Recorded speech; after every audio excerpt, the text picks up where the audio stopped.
So welcome to Module 10 of Straight Line Persuasion. Congratulations, you're here at the finish line. And what you're going to learn right now in this module is those last few strategies and techniques that will allow you to really get those final nuances that close everybody who's closable.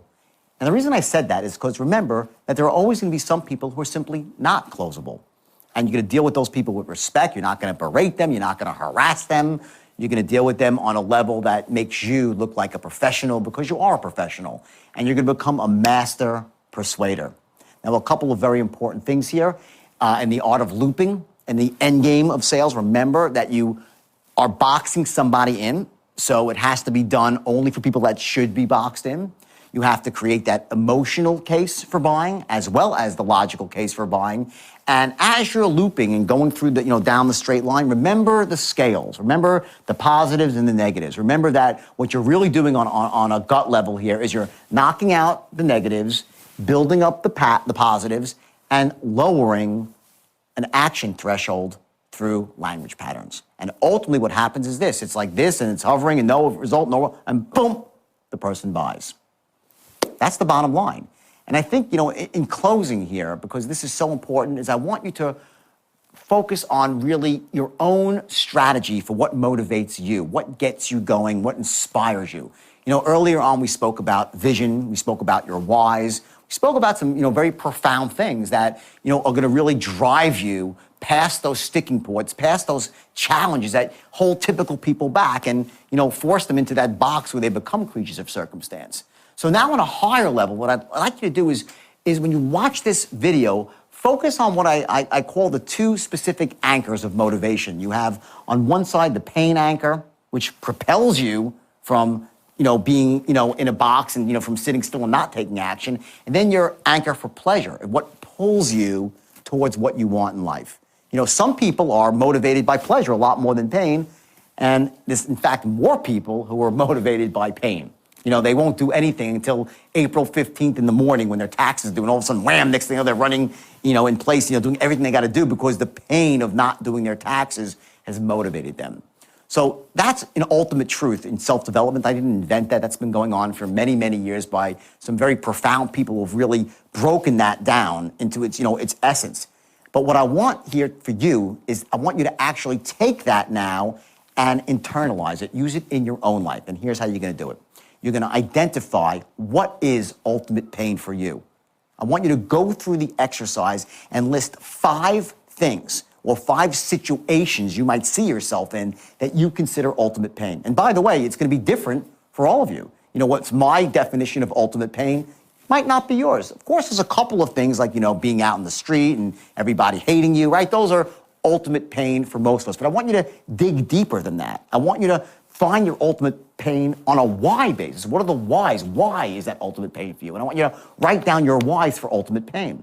Then I want you on the other side to find out what's your ultimate pleasure, what's your vision, what's your feeling about ultimate pleasure. What are your whys? How do you see yourself? And what is that would really drive you to be pulled towards wealth and success? And then what you're going to do, and you'll learn this on the last DVD module, what you're going to find here is that you're going to learn a technique that actually helps you move away from pain and pulls you towards pleasure. If you develop both of those anchors, one here and one here, you will find that you'll be able to move through those uncomfortable situations, to overcome the specter of fear, to actually take fear and make it a powerful, motivating force versus this, dastardly force that keeps you in a box. I'm a believer that, while many people are scared of taking action because they think they're going to fail, so they, don't want to be failures, so to speak, I believe that what holds people back from taking action, even more than fear of failure, is not truly believing that they're going to succeed. See, if I said to you right now, here's what you got to do. You got to take this action, and that action, and I promise you I'm going to give you a check for $1 million if you take those 3 actions. Well, I would guess that pretty much 100% of you would take those actions as long as you didn't see yourself, jumping off a cliff and dying, right? You would take those actions, hopefully not hurting another human being in the process. But if you really, really knew that you would succeed, you take the action. And if I said now you got a 50% chance of succeeding, well, I would see some of the hands in the group go down. If I said you had a 20% chance, more hands would go down. And when I get to a 2% chance, pretty much all the hands would go down. What I'm driving at is this. You've just learned an incredibly, incredibly powerful tool. It's a technique that I came up with in 1988 that allowed me to make hundreds of millions of dollars at an extraordinarily young age. It allowed me to train any person, and I said earlier, most of these people were not, sales pro types. They were not people whose parents instilled in them that they were great, that they were capable of greatness. They were people who thought they'd end up maybe working in a 7-Eleven or just in a retail store. They were never thought they were capable of greatness. They were never told that. They weren't given those beliefs. So what I did is I helped them overcome those limiting beliefs by telling them the truth. And here's what it is, that every human being is capable of achieving greatness.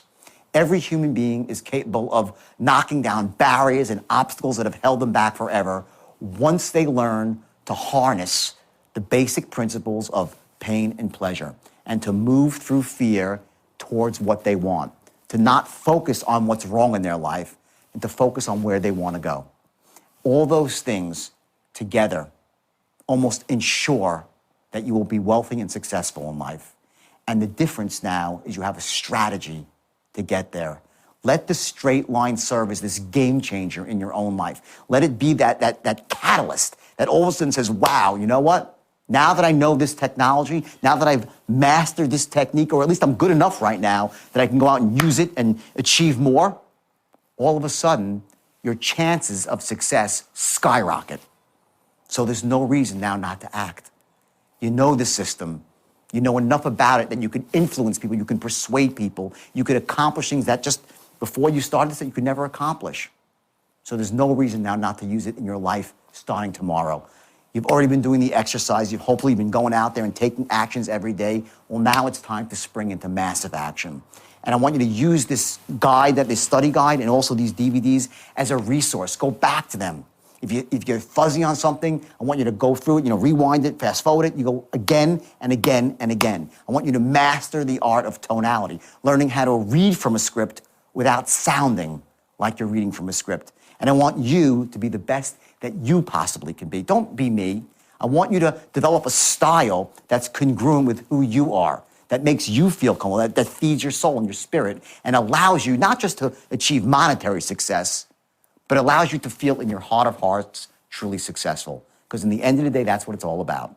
It's about you feeling that you're really alive and not just, sort of going through the motions of life and just, living at a low level. I want you, for your sake, to live life at the highest level. It's taken me an awful long time to figure that out. I'm 47 years old, and I wish someone would have told me this when I was 25 years old. It would have saved me a lot of heartache and a lot of time, especially 22 months in jail. So I want to thank you for going through this DVD collection here and really embracing this technology. And I want you just to go for it, knowing that with this skill, your chances of success are all but assured.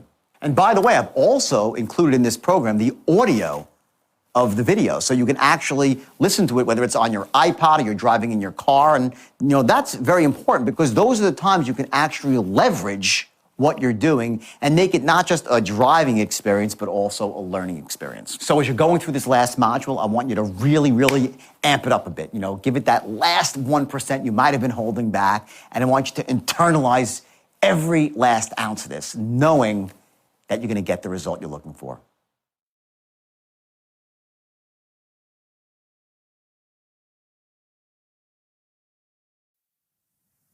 The end game. Okay? This is your box, okay? Money aside, which you would never say, right? Does the idea make sense? If I'd been your advisor, which is talking about trusting you, right? As far as my company goes,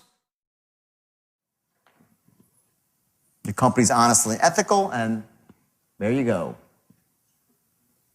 Boxed in. Tonal attitude towards stalls. Number one, tell me you have no money and I'll respect you. What does that really mean? It means I get that. Someone says I have no money, I totally got that. I respect that. Tell me you don't like the product and I'll respectfully argue with you. Meaning, I will convince you that you're wrong. I will influence you through my patterns and through bullet points and through information, logic, not emotion. Logic here that my product is the best thing since sliced bread.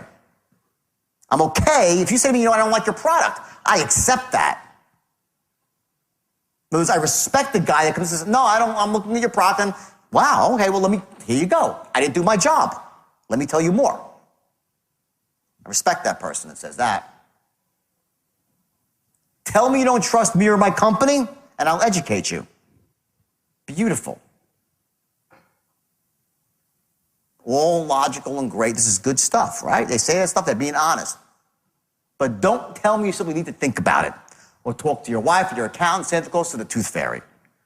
This I don't respect. So how you handle these objections, someone came out you and just said, listen, I'm not really sure your product's all that good or something.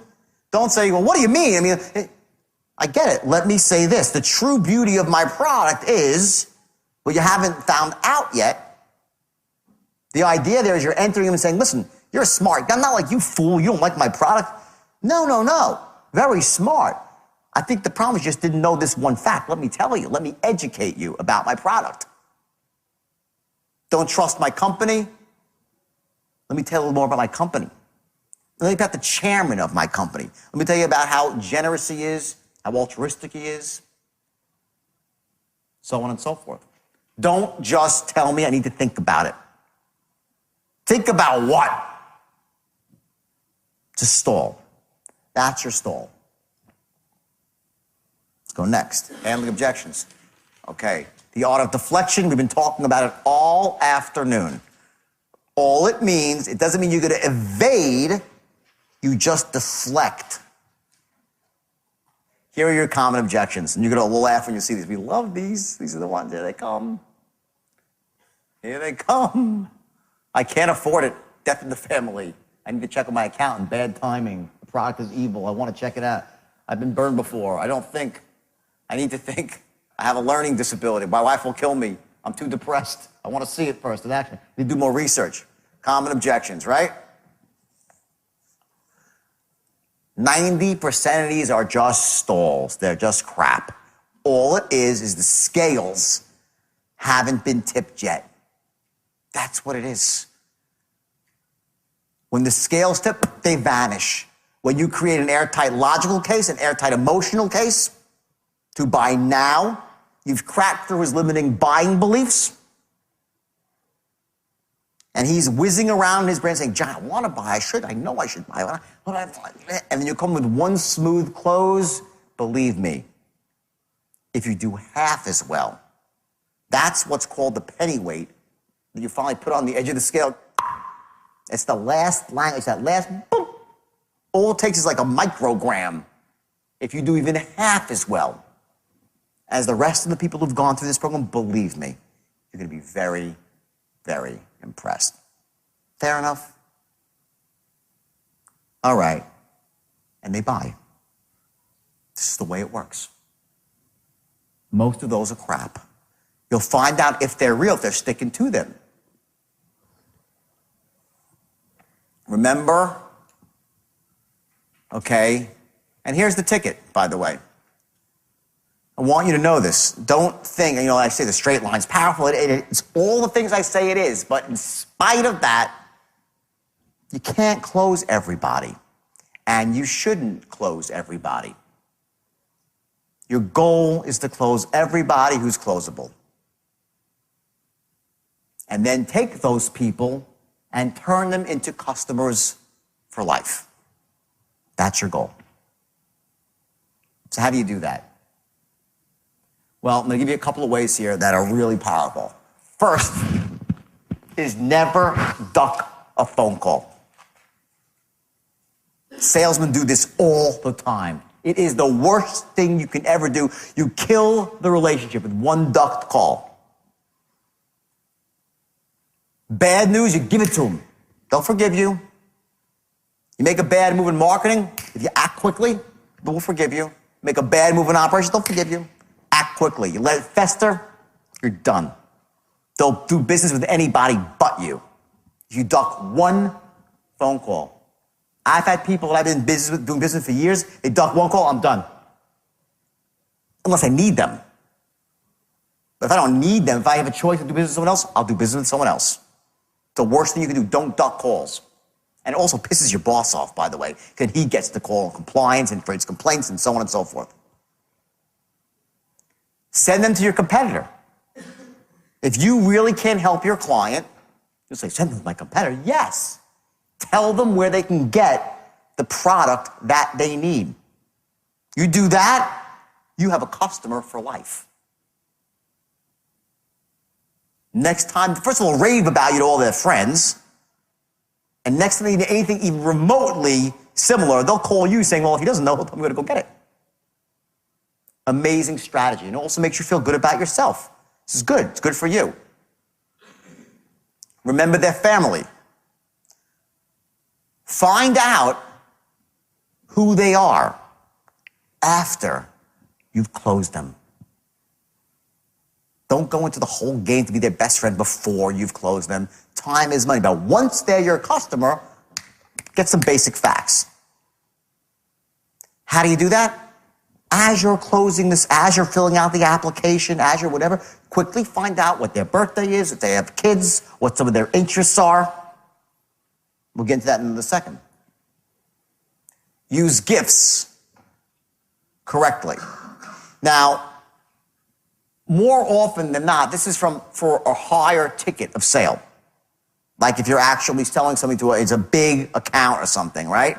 Occasionally at the low level it can work too, but using gifts correctly, what that means is if you're out there giving out like concert tickets to people or hockey tickets or baseball tickets, you better be sure that the person you're giving to likes baseball.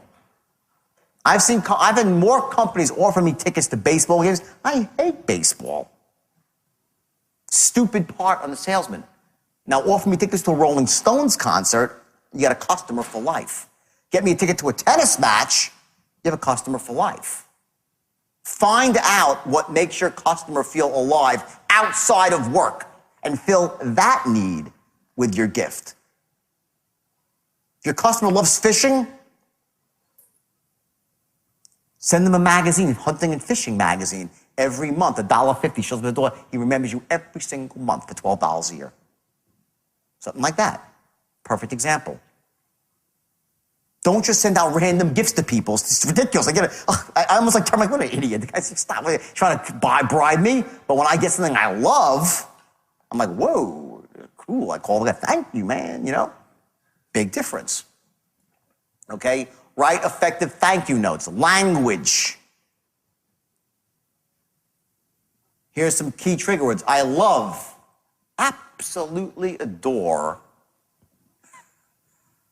the gift that you sent me. It looks amazing sitting on the centerpiece of my table for Thanksgiving. Someone sent you a piece, whatever it might be, I'm just making something up, right? Don't just say, thanks for the gift, it was really great. Be well. Sincerely, Jordán. Get personal. I loved it. I adored it. It was gorgeous.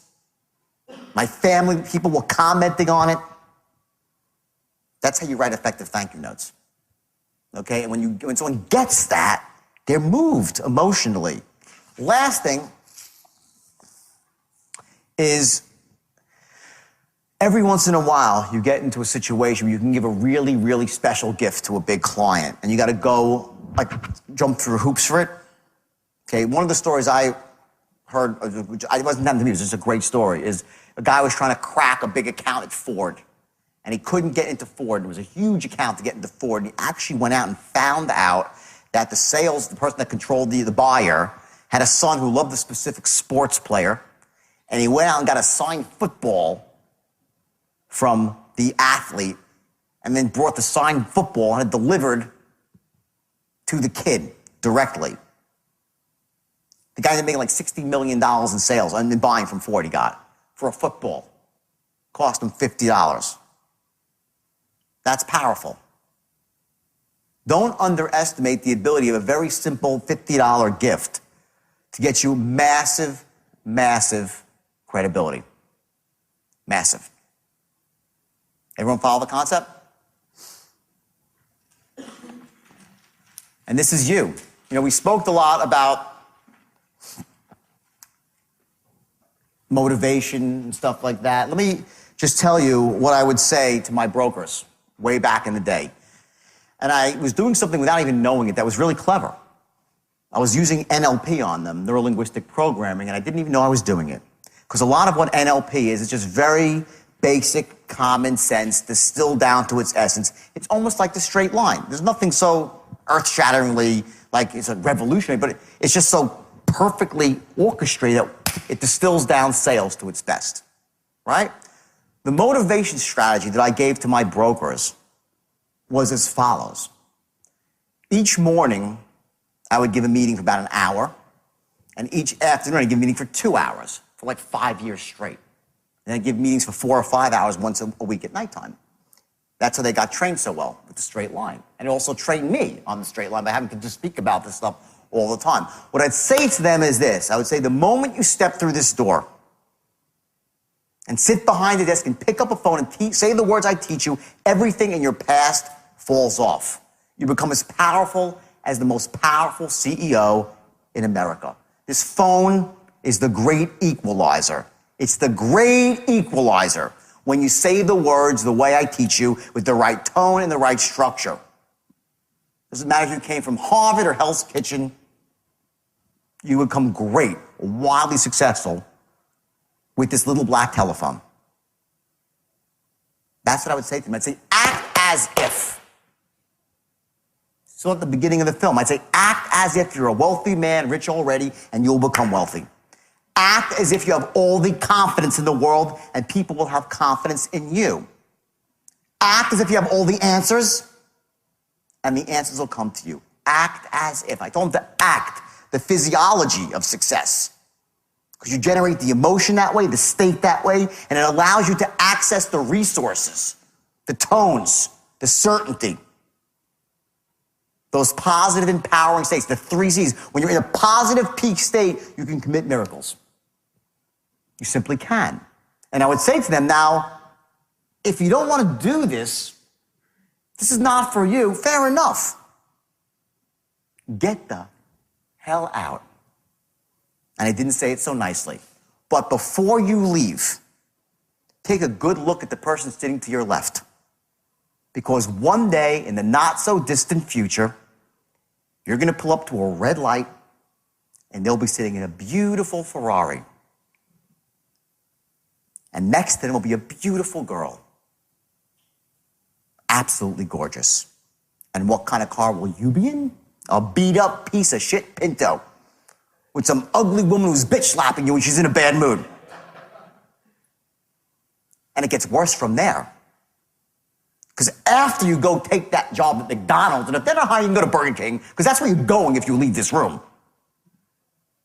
When you're done flipping burgers there and you're 65 years old, trying to live on a pension, which will be worthless, and Social Security, which will be bankrupt, and you're in that nursing home being fed soup through a straw by someone named Polly who bitch slaps you when she's in a bad mood,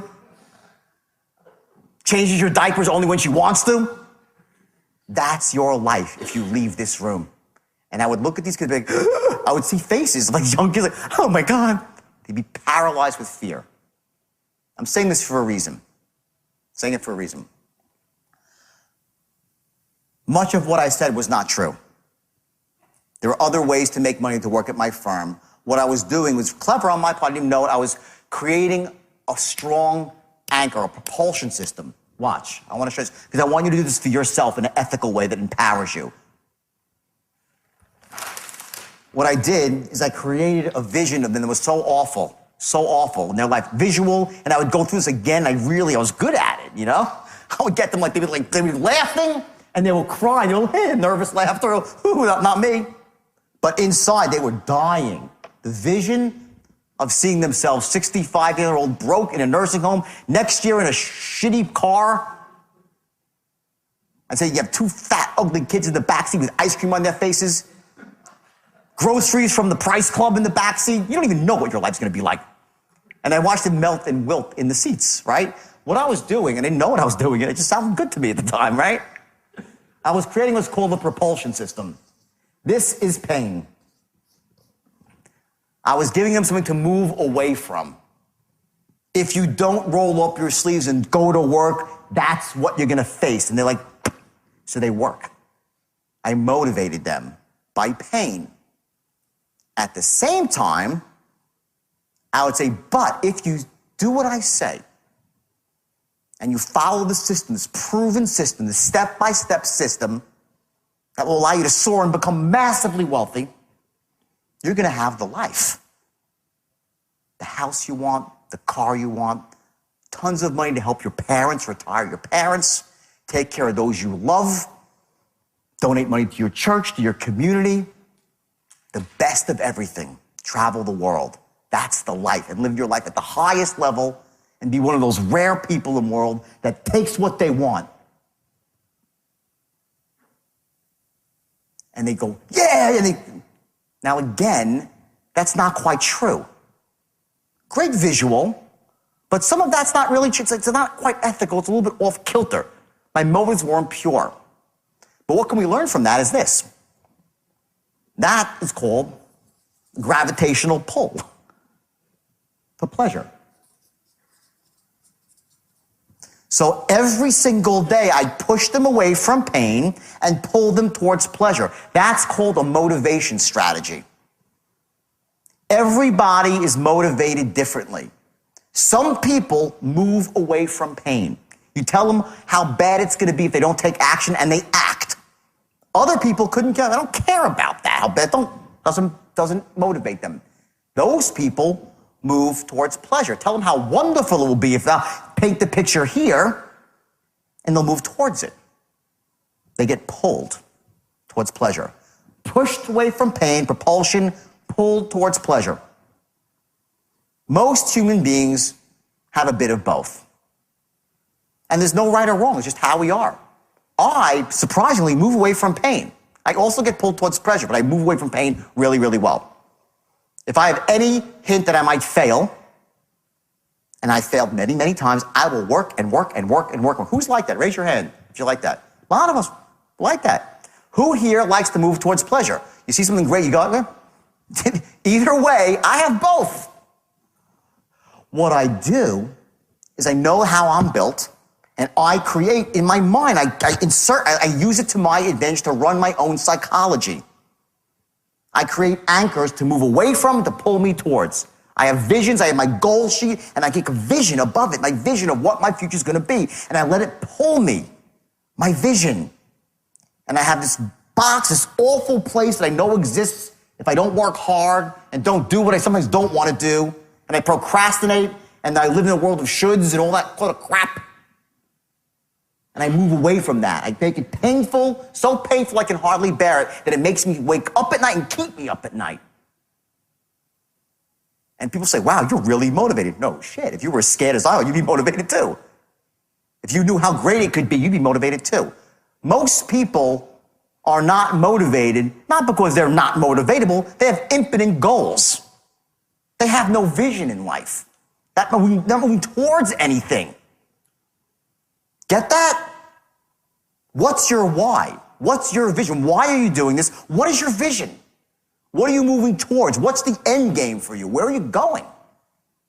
Allow yourself to bathe in the pleasure of that now to motivate yourself. And then say, Jesus, and if I don't do it, what's going to happen? And let it scare the crap out of you. Use your brain as your best weapon. Motivate yourself. It works like a charm. And the best part is this. You have a new strategy for success. See, if you haven't succeeded to this point, it's really simple. You didn't have a system. Now you have a system that's been proven to work tens of thousands of times. You're screwed now. You have no excuse to fail. You fail now, shame on you. You have a system. Anyone can use this system. Anyone. And it applies to everything. All industries. Influence. Warren Buffett. The single most important skill in the life of Warren Buffett is not analyzing stock charts. That's great too. Warren Buffett is a master of persuasion. He buys companies when other people can't buy them. He gets people to work for free. does everything. A master of persuasion. Now you have every tool you need to be masters of persuasion. That's my gift to you. I want to thank you guys for coming. I hope I gave you a lot of value, but thanks for coming. It was a great couple of days. So that's it. You're finished. Congratulations. You went through all 10 modules. You finished the workbook, and you've been taking specific actions based on the knowledge that you've internalized. So now it's time really to go out there and really step it up, to kick it up a notch. And I want you to remember one very important point, that there will be some people out there in the world, maybe some people that are very close to you, that really, not that they don't want to see you succeed, but they're almost scared of your succeeding. I call these people the dream stompers. And these are the people that they stomp on your hopes and your dreams for a better life. They're the naysayers, the doubting Thomases, the people who will say, oh, that won't work, or you trusted that guy, oh, please, oh, please, oh, please, oh, please. And let me just tell you something. There's only one way to deal with dream stompers, to get them out of your life. I want you to lose their phone numbers, not forever, but at least 90 days. And by the way, it would be better to be forever. And if it just so happens that someone very close to you is a dream stomper, whether it be your spouse or, someone, your parents, I want you to ask them to, hold off on the dream stomping, not forever, but give you at least 30 days of no dream stomping to support you for the first month. And you say, you know what, listen, every time you want to stomp on my dreams, just write it down. And then in 31 days, you can kill me with it. But at least let them give you 30 days here, because what's going to happen is this. I spoke earlier about the snowball effect. You put one piece of the puzzle into place and another piece of the puzzle into place, and all of a sudden one builds on the other, and you get that downward momentum rolling down the hill like the snowball, and it just explodes. And your numbers, meaning your sales numbers and anything you've been working on right now, any concept you've been trying to sell, any vision you've been trying to, relate to somebody else and having trouble, you're going to find that you're going to have great, great ease with doing it. So the most important thing right now is that you continue to grow and to use this technique, this technology, to actually take yourself to a level in sales and persuasion, whatever your business might be, to a whole different level, to allow yourself to achieve and to accomplish things that you never thought you were capable of. To that end, I run 3-day boot camps, and I run these really intense, even longer programs for people that are looking to take their skills to an even higher level. So I urge you to, cruise through my website and actually see if there are any events here that might appeal to you to really take this to the next level.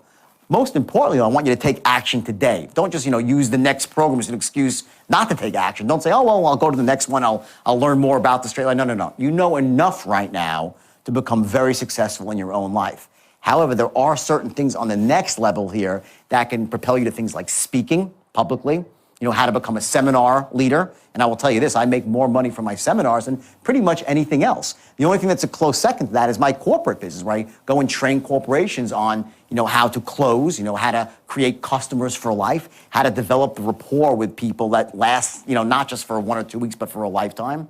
So again, there are higher levels here. And I want you to cruise the website here. It's jordanbelfortglobal.com and see what appeals to you. And most importantly, the resources that are on my website, they apply not just to selling, they apply to entrepreneurship, to marketing. I want you to use this as a resource, as a tool for you to really take your financial life and your personal life to a whole new level. So again, I want you to stick to this like white on rice. I want you to keep this close to your heart. I want you to take the straight line technique and use it for everything it's worth and be ethical, have integrity with it, and believe me, your life's going to soar. Thanks and good luck.